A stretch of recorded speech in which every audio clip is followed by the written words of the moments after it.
तो पिछले एपिसोड पे हमने देखा कि हानतेंगु अपने क्लोन्स को मिलाकर अपनी अल्टीमेट फॉर्म यानी ज़ोहाकुटेन बन जाता है। फिर हम लोग देखते हैं कि कोतेत्सु की मदद से मुइचिरो ग्योको के पौध से निकल आता है एंड इससे तांजीरो का वो बात भी प्रूव होता है कि दूसरों की मदद करना खुद के लिए फ़ायदेमंद होता है। एंड ऐसे ही मुइचिरो को उसका बिटर पास भी याद आता है। एंड अब मुइचिरो अपने बिलव ब्रदर यानी युइचिरो की बातों को याद करके अपने मिस्टाशिरा वाला डीमन स्लेयर मार्क भी अनलॉक करता है।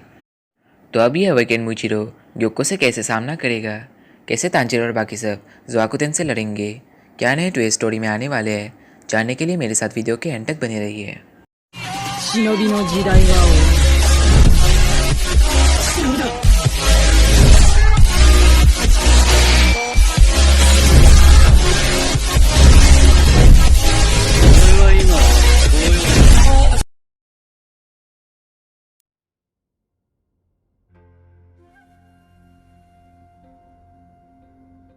हम एक सीन देखते हैं जहाँ युइचिरो मुइचिरो को कह रहा होता है, मुइचिरो, चाहे तुम जितना भक्ति करो, अंत में भगवान या बुद्धा तुम्हें नहीं बचाएंगे।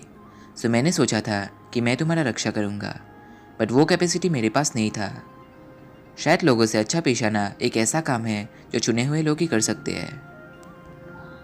प्रेजेंट में ग्योको हागानेजुका से जलता रहता है क्योंकि चाहे ग्योको जितना ट्राई करे वो हागानेजुका के इंटरेस्ट को खोने में फेल होता रहता है।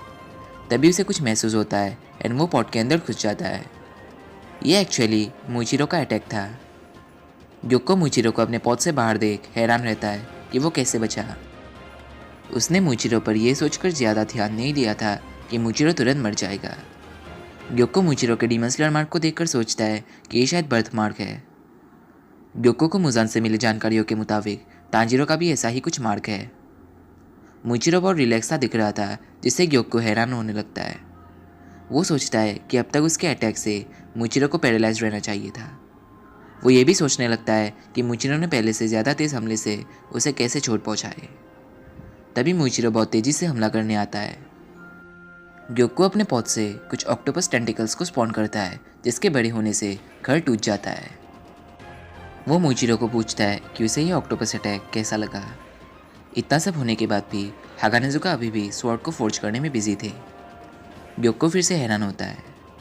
वो हागानेजुका के पहले मुइचिरो को मारने को सोचता है। ग्योको के ऑक्टोपस टेंटिकल्स मुइचिरो और कानामोरी को मरोड़ लेते हैं। ग्योको कहता है कि वो पहले ज़्यादा ध्यान नहीं दे रहा था बट अब वो उन सभी को कुचल कर रख देगा। सरप्राइजिंगली मुइचिरो कानामोरी के दिए तलवार से उन टेंटिकल्स को काट कर टुकड़े टुकड़े कर देता है। मुइचिरो स्वॉर्ड के लिए कानामोरी को थैंक्स कहता है। कानामोरी कहते हैं कि उन्होंने सिर्फ मुइचिरो के पहले स्वॉर्ड्समिथ के दिए इंस्ट्रक्शंस को ही फॉलो किए।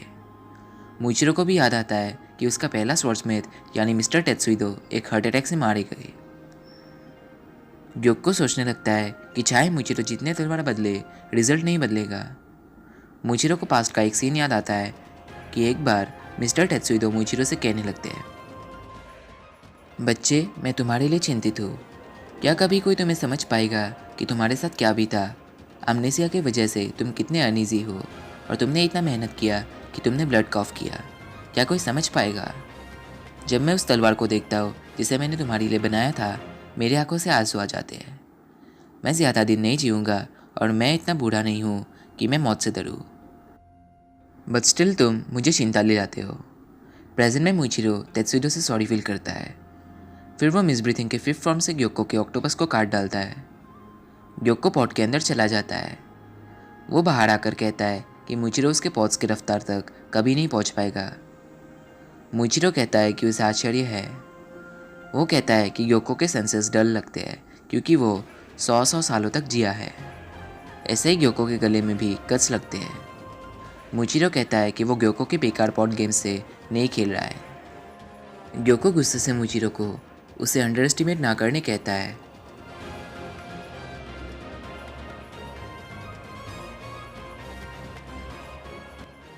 बेसिकली ये चैप्टर ग्योको और मुइचिरो के आर्ग्यूमेंट्स पर ही बेस्ड है, जहाँ मुइचिरो ग्योको को ट्रोल करता है। सो मुझे इसे एक कन्वर्सेशन के वे पर ही एक्सप्लेन करना पड़ेगा। So let's begin.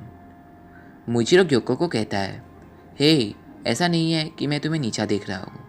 मैं सिर्फ सच कह रहा हूँ। जब मैं तुम्हारा सर काट दूंगा तुम मरने वाले हो। इसके अलावा फ़िलहाल मैं अमेजिंग फील कर रहा हूँ। ऐसा क्यों है? ग्योको रिप्लाई देता है, बच्चे, तुम्हारी बातें बड़ी इंसल्टिंग है। तुम सिर्फ शायद 10 साल ही जिए होगे। मूचिरो कहता है, फिर भी तुम्हारे बारे में एक भी बात प्रेज वर्ड ही नहीं है। तुम्हारी बातें और लुक्स डिस्गस्टिंग है। पॉट के अंदर जाके योको खुद की तारीफ करने लगता है। मैं सुंदरता का शिखर हूँ। तुम सिर्फ शान समझ नहीं सकते क्योंकि तुम एक अनएडुकेटेड बम्किन हो। तुम सिर्फ एक मक्खी या कॉकरोच जैसे हो जो किताब दिखाने पर भी पढ़ नहीं सकता। मूचिरो कहता है, तुम शायद एक टॉयलेट करने वाले मटके पे ही रहते होगे। ग्योको मूचिरो को चुप रहने कहता है और कहता है कि मूचिरो उसे कभी मार नहीं सकता है। मूचिरो कहता है कि उसने थोड़ी देर पहले ही उसके गले पे चोट पहुंचाया। वो पूछता है कि क्या ग्योको कुछ देर पहले अपने में बात कर रहा था। ग्योको हंसते हंसते कहता है, कितना चीप प्रोवोकेशन है। क्या तुम्हें लगता है कि ग्योको सामा उस पर अपना कंपोजर खो देगा? तुम शायद जीतने के लिए बेताब हो गए। मूचिरो बहुत सोचने के बाद कहता है, मैं ये कब से सोच रहा हूँ, क्या तुम्हारे वो मटका ख़राब है? इसके लेफ़्ट और राइट साइड्स अलग है। ये बहुत ख़राब लग रहा है। ग्योको बहुत गुस्से के साथ चिल्लाता है कि ये इसीलिए है क्योंकि मूचिरो की आंखों में कीड़े हैं।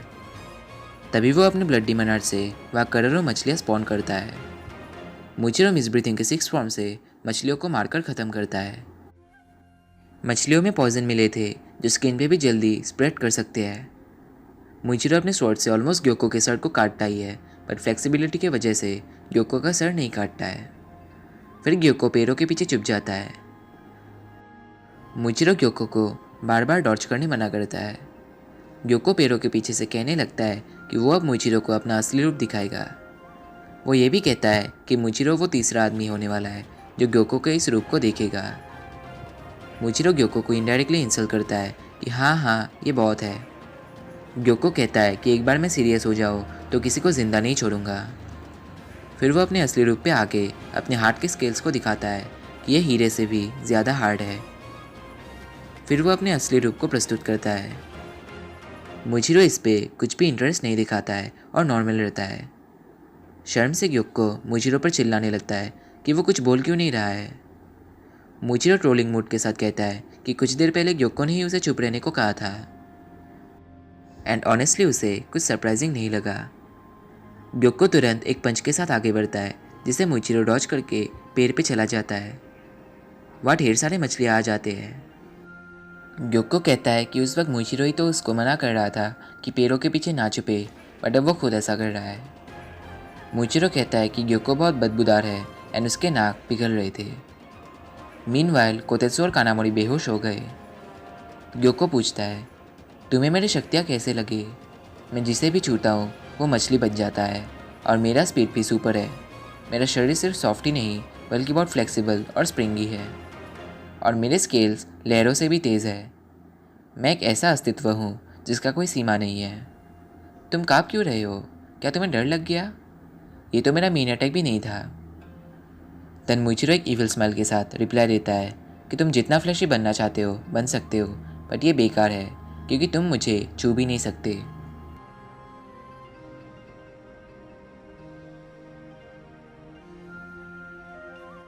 मूचिरो मास्टर उबाशिकी की बातों को याद करता है कि जब आप खुद को ढूंढ लोगे तो आप अपने दम पर खड़ा हो पाओगे। जब आप जान लोगे कि आप हो कौन, आपके हेसिटेशन, कन्फ्यूजन और इरिटेशन ख़त्म हो जाएंगे। मूचिरो हर डीमंस को मारने को रेडी होता है। मूचिरो सोच रहा था कि उसने अपने भाई को सड़ते हुए और कीड़ों से खाए हुए देखा। उसका अपना शरीर भी कीड़ों से खाया जा रहा था। उसने अपने को मौत के मुंह में भी देखा था। अगर उसे बचाया नहीं जाता और वो अनलकी होता तो वो भी मर जाता। भले ही उसने अपनी यादों को खोए, उसके शरीर ने अपने निरंतर और ऑमनीप्रेजेंट रिच को याद रखा। इसीलिए उसने डीमंस को मारने कड़ी ट्रेनिंग किया और खून बहाया। ग्योको एक ब्लडी मनार्ड से हमला करता है। ग्योको सोचता है कि मूचिरो उसकी सुपीरियरिटी की असलियत को अपोज करने को सोचा। वो कहता है कि उसके स्किल्स उसे एक फ्री एग्जिस्टेंस बनाते हैं। कोई उसके मूवमेंट्स को प्रेडिक्ट नहीं कर सकते, बट वो कहता है कि उसे उनसे प्यार है जो उसके प्राकृतिक सच्चाई को अपोज करे।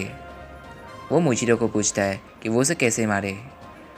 जब ग्योको हमला करता ही है, अचानक मूचिरो मिसब्रीथिंग के 7 फॉर्म को यूज़ करता है और ग्योको के पीछे आ जाता है। जब ग्योको उसे अटैक करने को निकलता ही है, मूचिरो फिर से कहीं और चला जाता है। ऐसे ही वो ग्योको को चकमा दे देकर पूरे माहौल को धुन यानी मिस्ट से भर देता है। मुजीरो आके ग्योको को कहता है, तुम्हें कैसे लगा कि तुम अकेले हो जो सीरियस नहीं है। एंड फाइनली मुजीरो ग्योको को बिहेड करता है। ग्योको को अंदाज़ा तक नहीं था कि ये सब आखिर क्या हुआ। अचानक उसे सब कुछ ऊपर नीचे लग रहा था एंड लगेगा भी क्यों नहीं, उसका कटा हुआ गला उछल कूद कर दूर जा गिरता है। मुजीरो ग्योको को कहता है, सब खत्म हो चुका है, सायोनारा, शायद से तुम इस दुनिया में फिर जन्म ना ले पाओ। तभी ग्योको रियलाइज़ करता है कि उसका गला मुजीरो ने काट दिया। ग्योको एक बच्चे से हारकर शर्मिंदा सा हो रहा था। एक्चुअली मुजीरो अपने दुश्मन को फटकाने के लिए अपने मूवमेंट्स की गति बदलता है। जब वो खुद को दिखाता है तो वो कछुए की तरह स्लो होता है, लेकिन जब वो चुपता है तो पलक चपकते ही हिलता है। उसका सबसे तेज़ स्पीड ग्योको के स्पीड से कई गुना अधिक है एंड ऐसे एक घायल मुजीरो अपर मून 5 ग्योको को हराने में सक्षम हुआ। ग्योको सही है, ये सच में एक अननेचुरल सिचुएशन है। मीनवाइल ग्योको चिल्लाता रहता है, ये अनबिलीवेबल है, तुम तो सिर्फ एक इंसान हो, तुमने ग्रेट ग्योको सामा से ऐसा करने का हिम्मत भी कैसे किया। मेरा वैल्यू तुम जैसों से 100 गुना ज़्यादा है। मैं एक चुना हुआ सर्वशक्तिमान जीव हूँ, तुम लोग तो सिर्फ जन्म लेने के बाद उम्र बिताते हो।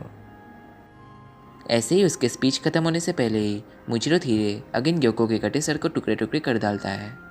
वो कहता है, हाँ हाँ, क्या तुम कृपया हेल में जलना पसंद करोगे। तुम कब से इस धारणा में थे कि तुम अकेले हो जो सीरियस नहीं है। एंड ऐसे ही अपर मून 5 ग्योको का मिस्टाशिरा मुजीरो के हाथों अंत होता है और लड़ाई खत्म होता है।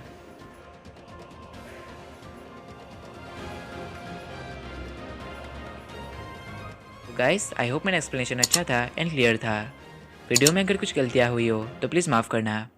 अगर वीडियो अच्छी लगे then please leave a like and don't forget to subscribe my channel, क्योंकि मैं ऐसे ही एक्सप्लेनेशन वीडियोज़ लाता रहता हूँ। अगर आपने मुझे इंस्टाग्राम पे अभी तक फॉलो नहीं किया है देन अभी जाओ और फॉलो करो, मैं वहाँ भी एक्टिव रहता हूँ। Link is in the description. So आज के लिए बस इतना ही, बाय बाय।